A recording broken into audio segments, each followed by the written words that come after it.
Hello friends, welcome to ಈಟೇಶ್. ಇವತ್ತು ನಾನು ಶೇರ್ ಮಾಡೋ ರೆಸಿಪಿ ಅವಲಕ್ಕಿ ಸಜ್ಜಿಗೆ.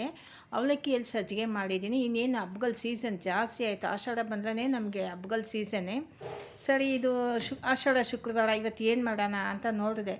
ಯಾವಾಗಲೂ ಒಂದೇ ಥರ ಪೊಂಗಲು ಉಸ್ಲಿ ಅಂತ ಮಾಡೋದಕ್ಕಿಂತ ಇವತ್ತು ಅವಲಕ್ಕಿ ಸಜ್ಜಿಗೆ ಮಾಡೋಣ ಅಂತ, ರವೆಯಲ್ಲಿ ಮಾಮೂಲಿ ಸಜ್ಜಿಗೆ ಮಾಡೋದಕ್ಕಿಂತ ಇವತ್ತು ಅವಲಕ್ಕಿ ಸಜ್ಜಿಗೆ ಮಾಡೋಣ ಅಂತ ಅವಲಕ್ಕಿ ಸಜ್ಜಿಗೆ ಮಾಡ್ತಾಯಿದ್ದೀನಿ. ತುಂಬ ಪ್ರಸಾದ ತುಂಬ ಚೆನ್ನಾಗಿ ಬಂತು ನೈವೇದ್ಯಕ್ಕೆ. ಟೇಸ್ಟು ಪೂಜೆ ಮಾಡಿದ್ಮೇಲೆ ಎಲ್ಲ ನೋಡಿದ್ವಿ, ತುಂಬಾ ಟೇಸ್ಟು ಚೆನ್ನಾಗಿತ್ತು. ನಾವು ಒಂದೇ ಥರ ಸಜ್ಜಿಗೆ ರವೆಯಲ್ಲಿ ಮಾಡೋದಕ್ಕಿಂತ ಅವಲಕ್ಕಿ ಸಜ್ಜಿಗೆನೂ ತುಂಬಾ ಚೆನ್ನಾಗಿರುತ್ತೆ. ಮತ್ತು ಇದು ಕೃಷ್ಣನಿಗೆಲ್ಲ ತುಂಬ ಶ್ರೇಷ್ಠವಾಗಿರೋ ಒಂದು ಅವಲಕ್ಕಿ ಸಜ್ಜಿಗೆ. ಮತ್ತು ಗಣೇಶ ಹಬ್ಬ ಬರುತ್ತೆ, ನಾವು ಗಣೇಶನಿಗೂ ಅವಲಕ್ಕಿ ಸಜ್ಜಿಗೆ ಮಾಡ್ಬೋದು. ಈ ಅವಲಕ್ಕಿ ಸಜ್ಜಿಗೆ ಹೆಂಗೆ ಮಾಡೋದಂತ ನೋಡ್ಕೊಳ್ಳೋಣ ಬನ್ನಿ ಫ್ರೆಂಡ್ಸ್, ವೀಡಿಯೋಗೆ ಹೋಗೋಣ. ಅದಕ್ಕೂ ಮುಂಚೆ ನನ್ನ ವೀಡಿಯೋ ಫಸ್ಟ್ ಟೈಮ್ ನೋಡೋದಾದರೆ ಸಬ್ಸ್ಕ್ರೈಬ್ ಮಾಡ್ಕೊಂಡು ನೋಡಿ, ಪಕ್ಕದಲ್ಲಿರೋ ಬೆಲ್ ಐಕನ್ನ ಪ್ರೆಸ್ ಮಾಡಿ. ನಾನು ಹಾಕೋ ವೀಡಿಯೋ ನಿಮ್ಗೆ ತಕ್ಷಣ ಬರುತ್ತೆ ಫ್ರೆಂಡ್ಸ್. ಈಗ ಸಜ್ಜಿಗೆ ಹೆಂಗೆ ಮಾಡೋದಂತ ನೋಡ್ಕೊಳ್ಳೋಣ. ಅವಲಕ್ಕಿ ಹಿಟ್ಟು ನಾನು ಫಸ್ಟು 1 ಕಪ್ ಸಜ್ಜಿಗೆಗೆ ಇದು 1 ಕಪ್ ಅವಲಕ್ಕಿ ತೊಗೊಂಡಿದ್ದೀನಿ ಸಜ್ಜಿಗೆ ಮಾಡೋಕ್ಕೆ. ಗಟ್ಟಿ ಅವಲಕ್ಕಿಯಲ್ಲಿ ಮಾತ್ರ ಚೆನ್ನಾಗಿ ಬರೋದು, ಸಣ್ಣ ಅವಲಕ್ಕಿಯಲ್ಲಿ ಚೆನ್ನಾಗಿ ಬರೋಲ್ಲ. ಅದಕ್ಕೆ ನಾನು ಒಂದು ಫ್ರೈ ಪ್ಯಾನ್ ಇಟ್ಟು ಒಂದು 4 ಟೀ ಸ್ಪೂನಷ್ಟು ತುಪ್ಪ ಸೇರಿಸಿದ್ದೀನಿ. ಆ ತುಪ್ಪ ಕಾದಿದ ತಕ್ಷಣ ಅವಲಕ್ಕಿ 1 ಕಪ್ಪು ನೋಡಿ, ದಪ್ಪ ಕಪ್ಪಲ್ಲಿ 1 ಕಪ್ಪು ನಾನು ತೊಗೊಂಡಿರೋದು ಅವಲಕ್ಕಿ, ಗಟ್ಟಿ ಅವಲಕ್ಕಿ. ಇದನ್ನು ಫುಲ್ ಸಿಮ್ಮಲ್ಲಿಟ್ಟು ನಿಧಾನಕ್ಕೆ ಹುರ್ಕೋಬೇಕು. ಆ ವಾಸನೆ ಬರೋ ತನಕ ಚೆನ್ನಾಗಿ ಹುರಿಬೇಕು. ಚೆನ್ನಾಗಿ ಫ್ರೈ ಆಗಬೇಕು. ಕಲರ್ ಚೇಂಜ್ ಆಗೋ ತನಕ ನೀವು ಅದನ್ನು ಚೆನ್ನಾಗಿ ಹುರ್ಕೊಳ್ಳಿ.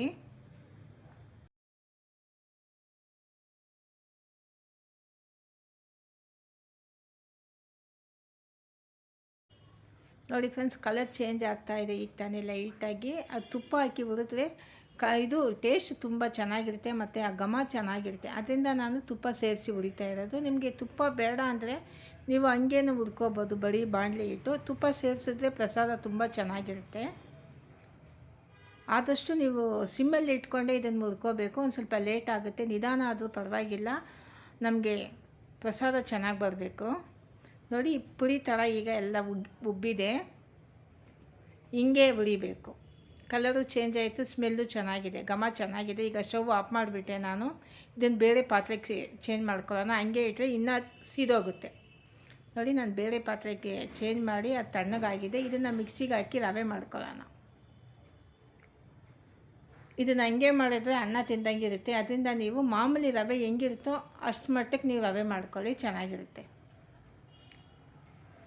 ಫಸ್ಟು ಪಲ್ಸ್ ಮೋಡಲ್ಲಿ ಒಂದು 2-3 ಸತಿ ಮಾಡಿಬಿಟ್ಟು ಆಮೇಲೆ ರವೆ ಮಾಡ್ಕೊಳ್ಳಿ. ನೋಡಿ, ರವೆ ಚಿರೋಟಿ ರವೆ ಅದಕ್ಕೆ ಮಾಡ್ಕೊಂಡಿದ್ದೀನಿ. ನೀವು ಬೇಕಾದರೆ ಮೀಡಿಯಮ್ ರವೆ ಅದಕ್ಕೂ ಮಾಡ್ಕೊಬೋದು. ನಾನಿವತ್ತು ಚಿರೋಟಿ ರವೆ ಅದಕ್ಕೆ ಮಾಡ್ಕೊಂಡಿದ್ದೀನಿ. ಅದನ್ನು ಅಳತೆ ಮಾಡ್ಕೊಳ್ಳಿ, ಕಪ್ಪಲ್ಲಿ ಅಳತೆ ಮಾಡ್ಕೊಳ್ಳಿ. ನೀವು ರವೆನ ಯಾವ ಕಪ್ಪಲ್ಲಿ ನೀವು ಅಳತೆ ಮಾಡ್ತೀರೋ ಅದೇ ಕಪ್ಪಲ್ಲಿ ನೀರು ಅಳತೆ ಮಾಡಬೇಕು ಅದಕ್ಕೆ. ಈಗ ಫಸ್ಟು ಒಂದು 2 ಸ್ಪೂನು ತುಪ್ಪ ಬಿಟ್ಟು ಗೋಡಂಬಿ ಮತ್ತು ದ್ರಾಕ್ಷಿ ಸಪ್ರೇಟಾಗಿ ಅದನ್ನು ಫ್ರೈ ಮಾಡಿ ಇಟ್ಕೊಳ್ಳೋಣ ಒಂದು ಪಾತ್ರೆಗೆ. ಇದನ್ನು ಒಂದು ಕಪ್ಪಲ್ಲಿ ಇಟ್ಕೊಳ್ಳೋಣ, ಸಪ್ರೇಟಾಗಿ ಇಟ್ಕೊಳ್ಳಿ. ಈಗ ದ್ರಾಕ್ಷಿ ಫಸ್ಟು ನಾನು ಗೋಡಂಬಿ ಹಾಕ್ತೆ. ಈಗ ದ್ರಾಕ್ಷಿ, ಕಪ್ಪು ದ್ರಾಕ್ಷಿನೇ ಇತ್ತು ಇವತ್ತು, ಕಪ್ಪು ದ್ರಾಕ್ಷಿ ಹಾಕಿದ್ದೀನಿ. ಗೋಡಂಬಿ ದ್ರಾಕ್ಷಿ 2 ಫ್ರೈ ಆಯಿತು. ಈಗ ಇದನ್ನು ತೆಗೆದುಬಿಟ್ಟು ಇದರಲ್ಲಿ ನೀರು ನಾವು ಮೆಷರ್ಮೆಂಟ್ ಮಾಡಿ ಇದರಲ್ಲೇ 2.5 ಕಪ್ಪು, 1 ಕಪ್ಪಿಗೆ ರವೆಗೆ, ಅವಲಕ್ಕಿ ರವೆಗೆ 2.5 ಕಪ್ಪಷ್ಟು ನಾವು ನೀರು ಬಿಟ್ಕೊಂಡು ಇದನ್ನು ಚೆನ್ನಾಗಿ ಕುದಿಸ್ಕೊಳ್ಳೋಣ. ಇದರಲ್ಲೇ ಇದೇ ಪಾತ್ರೆಯಲ್ಲೇ ನೀವು ಇಟ್ಕೊಳ್ಳಿ, ಬೇರೆ ಪಾತ್ರೆ ಏನು ಬೇಕಿಲ್ಲ. ಇದೇ ಪಾತ್ರೆಯಲ್ಲಿ, ಇದು ಒಂದು ಸ್ವಲ್ಪ ಕಾಪರ್ ಬಾಟಮ್ ಅದರಿಂದ ನೋಡ್ಕೊಂಡು ನಾನು ಮಾಡ್ತಾಯಿದ್ದೀನಿ. ಇಟ್ಬಿಟ್ಟೆ ಇನ್ನೇನು ಮಾಡೋದು, ಕಾಪರ್ ಬಾಟಮ್ ಪಾತ್ರೆಯಲ್ಲೇ ಮಾಡ್ತೀನಿ. ಆದಷ್ಟು ಸಿಮ್ಮಲ್ಲೇ ಇಟ್ಟು ಮಾಡ್ತಾಯಿದ್ದೀನಿ. ನೀರು ಚೆನ್ನಾಗಿ ಕುದಿಬೇಕು, ಕುದೀತಾ ಇದೆ. ಈಗ ಒಂದು ಸ್ವಲ್ಪನೇ ರವೆ ಸೇರಿಸ್ಕೊಂಡು ನೀವು ಮಿಕ್ಸ್ ಮಾಡ್ಕೊಳ್ಳಿ. ಗಂಟು ಇಲ್ಲದೆ ಮಿಕ್ಸ್ ಮಾಡ್ಕೊಳ್ಳಿ, ಗಂಟು ಬರೋಲ್ಲ. ಯಾಕಂದರೆ ನಾವು ಹುರಿದಿದ್ದೀವಿ, ಅವಲಕ್ಕಿ ಹುರಿದ್ಬಿಟ್ಟು ತುಪ್ಪದಲ್ಲಿ ಹುರಿದ್ಬಿಟ್ಟು ರವೆ ಮಾಡಿದ್ದೀವಿ, ಅದರಿಂದ ಗಂಟು ಸೇರಲ್ಲ. ಫುಲ್ ಸಿಮ್ಮಲ್ಲೇ ಇಟ್ಟು ಈಗ ನಾನು ಮಿಕ್ಸ್ ಮಾಡ್ತಾಯಿದ್ದೀನಿ. ಕೈ ಬಿಡದೆ ಮಿಕ್ಸ್ ಮಾಡ್ಕೋಬೇಕು. ನೋಡಿ, ಅಳತೆ ನೀರು ಮೆಷರ್ಮೆಂಟ್ ಸರಿಯಾಗಿದೆ. ಇನ್ನು ಸಕ್ಕರೆ ಹಾಕಿದ್ರೆ ಒಂದು ಸ್ವಲ್ಪ ನೀರು ಬರುತ್ತೆ, ಅದರಿಂದ 1ಕ್ಕೆ 2.5 ಅಂತ ಲೆಕ್ಕ ಸರಿಯಾಗಿ ಬಂದಿದೆ. ನೋಡಿ, ನೀರಿನ ಸರಿಯಾಗಿದೆ. ಅದೇ ಥರ ಸಕ್ಕರೆನೂ ಹಂಗೆ 1ಕ್ಕೆ 1 ತಗೊಂಡಿದ್ದೀನಿ ನಾನು. ಮಧ್ಯ ತುಪ್ಪ ಒಂದು ಸ್ವಲ್ಪ ಧಾರಾಳವಾಗಿ ಸೇರಿಸ್ಕೋಬೇಕು. ನಿಮ್ಗೆ ಗೊತ್ತು ಸಜ್ಜಿಗೆ ಹೆಂಗೆ ಮಾಡೋದಂತ. ತುಪ್ಪ ಧಾರಾಳವಾಗಿ ಸೇರಿಸ್ಕೋಬೇಕು.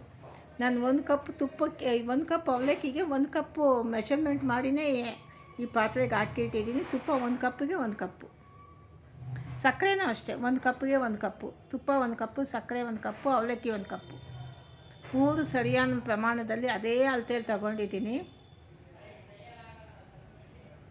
ನೋಡಿ. ಗಂಟಿಲ್ಲದೆ ಕ್ಲೀನಾಗಿ ಮಿಕ್ಸ್ ಮಾಡ್ಕೊಳ್ಳಿ. ಎಲ್ಲಾದರೂ ಒಳಗಡೆ 1-2 ಇರುತ್ತೆ, ಅದಕ್ಕೆ ನಾನು ಈಗ ಮಿಕ್ಸ್ ಮಾಡ್ತಾಯಿದ್ದೀನಿ. ಈಗ ಮಧ್ಯೆ ನೀವು ತುಪ್ಪ ಸೇರಿಸಿದ್ರೆ ಸಣ್ಣ ಸಣ್ಣ ಗಂಟು ಹೊಡೆಯುತ್ತೆ. ಹಂಗಿದ್ರೆ ಮಧ್ಯೆ ಸೇರಿಸ್ಕೊಳ್ಳಿ ತುಪ್ಪನ, ಒಂದೇ ಸತಿ ಸೇರ್ಸೋಕ್ಕೆ ಹೋಗಬೇಡಿ. ಸಕ್ಕರೆ 1 ಕಪ್ಪು, ನಾನು ಎಷ್ಟು ಅವಲಕ್ಕಿ ತಗೊಂಡನೋ ಅದೇ ಅಳತೆಗೆ ನಾನು ಸಕ್ಕರೆ ತಗೊಂಡಿದ್ದೀನಿ. ತುಪ್ಪನೂ ಅದೇ ಕಪ್ಪಲ್ಲಿ ಅಳತೆ ಮಾಡಿನೇ ಆ ಪಾತ್ರೆಗೆ ಹಾಕ್ಕೊಂಡಿದ್ದೀನಿ. ಒಂದು ಸ್ವಲ್ಪ ಸೇರಿಸ್ಕೊಳ್ತಾ ಇದ್ದೀನಿ. ಈಗ ನೋಡಿ, ಸಕ್ಕರೆ ಹಾಕಿದ ತಕ್ಷಣ ಒಂದು ಸ್ವಲ್ಪ ನೀರು ಜಾಸ್ತಿ ಬರುತ್ತೆ, ಸರಿಯಾಗುತ್ತೆ. ಇದು ಬಿಸಿ ಆಗ್ತಾ ಸರಿಯಾಗಿಬಿಡುತ್ತೆ.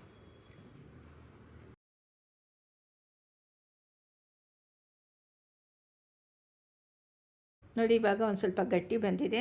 ಮಧ್ಯೆ ತುಪ್ಪ ಬಿಟ್ಕೊಳ್ಳಿ. ಆ ತುಪ್ಪ ಫುಲ್ ಖಾಲಿ ಮಾಡಬೇಕು, ಅದರಲ್ಲೇ ಲಾಸ್ಟ್ ತನಕ ಇಟ್ಕೊಳ್ಳಿ ನೀವು.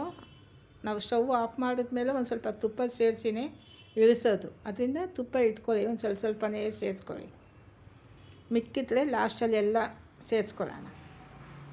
ಗಟ್ಟಿ ಆಗಿದೆ.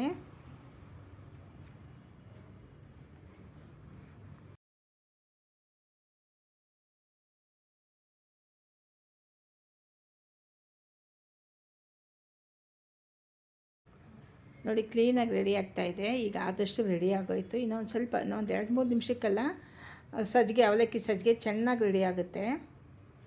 1 ಪಿಂಚ್ ಉಪ್ಪು ಸೇರಿಸ್ಕೊಳ್ಳಿ. ನಾನು ಉಪ್ಪು ಸೇರಿಸ್ಕೊಂಡೆ, ಅದು ವಿಡಿಯೋ ಕಟ್ಟಾಗಿದೆ. 1 ಪಿಂಚ್ ಉಪ್ಪು ಸೇರಿಸ್ಕೊಳ್ಳಿ. ನೀವು ಸಕ್ಕರೆ ಹಾಕಬೇಕಾದ್ರೆ ಸರಿ ಅಥವಾ ನೀರಲ್ಲಾದರೂ ಸರಿ, 1 ಪಿಂಚ್ ಉಪ್ಪು ಸೇರಿಸ್ಕೊಳ್ಳಿ. ಈಗ ನೋಡಿ, ಮಧ್ಯೆ ತುಪ್ಪ ಎಲ್ಲ ಬಿಟ್ಟಿದ್ದಾಯಿತು. ಇನ್ನೊಂದು ಸ್ವಲ್ಪ ಇದೆ, ಅದನ್ನು ಕೊನೆಗೆ ಬಿಟ್ಕೊಳ್ಳೋಣ.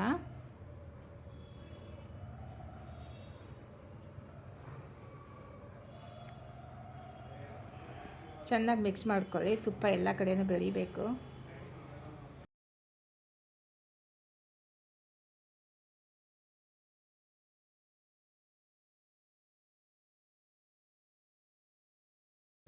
ನೋಡಿ ಫ್ರೆಂಡ್ಸ್, ಚೆನ್ನಾಗಿ ರೆಡಿಯಾಗಿದ್ದೆ ಅವಲಕ್ಕಿ ಸಜ್ಜಿಗೆ. ಈಗ ಸ್ಟವ್ ಆಫ್ ಮಾಡಿಬಿಟ್ಟು ಏಲಕ್ಕಿ ಪೌಡ್ರು 1 ಪಿಂಚು ಚೆನ್ನಾಗಿ ಅದನ್ನು ಮಿಕ್ಸ್ ಮಾಡ್ಕೊಳ್ಳಿ. ಈಗ ಲಾಸ್ಟಲ್ಲಿ ಗೋಡಂಬಿ ದ್ರಾಕ್ಷಿ ನಾವು ಆವಾಗಲೇ ಫ್ರೈ ಮಾಡಿ ಇಟ್ಟಿದ್ವಲ್ಲ, ಅದನ್ನು ಸೇರಿಸ್ಕೊಳ್ಳೋಣ. ನೋಡಿ, ಬಾಣಲಿಗೆ ಅಂಟದೇ ಬರ್ತಾಯಿದೆ. ತುಪ್ಪ ಎಲ್ಲ ಕ್ಲೀನಾಗಿ ಎಷ್ಟು ಹಾಕಬೇಕೋ ಅಷ್ಟು ಹಾಕಿದ್ದೀನಿ. ಅದರಿಂದ ಕ್ಲೀನಾಗಿ ಅದರಲ್ಲಿ ಅಂಟುತ್ತಾನೆ ಇಲ್ಲ ಬಾಣಲಿಯಲ್ಲಿ. ತುಂಬ ಚೆನ್ನಾಗಿ ಬಂದಿದೆ ನೋಡಿ. ಅವಲಕ್ಕಿ ಸಜ್ಜಿಗೆ ತುಂಬ ಚೆನ್ನಾಗಿ ಬಂದಿದೆ. ನೈವೇದ್ಯಕ್ಕೆ ಇನ್ಮೇಲೆ ಹಬ್ಬದ ಸೀಸನ್ ಎಷ್ಟು ಹಬ್ಬಗಳು ಬರುತ್ತೆ ನಮಗೆ. ಒಂದು ಹಬ್ಬಕ್ಕೆ ಒಂದೊಂದು ಥರ ನಾವು ನೈವೇದ್ಯಕ್ಕೆ ಪ್ರಸಾದ ರೆಡಿ ಮಾಡ್ಕೋಬೋದು. ಇವತ್ತು ನಾನು ಅವಲಕ್ಕಿ ಪ್ರಸಾದ ಮಾಡಿದ್ದೀನಿ. ಟೇಸ್ಟ್ ಅಂತೂ ತುಂಬ ಚೆನ್ನಾಗಿತ್ತು. ಇನ್ನೊಂದು ದೇವ್ರಿಗೆ ತುಂಬ ಶ್ರೇಷ್ಠವಾಗಿರೋ ಒಂದು ಅವಲಕ್ಕಿ ಇದು.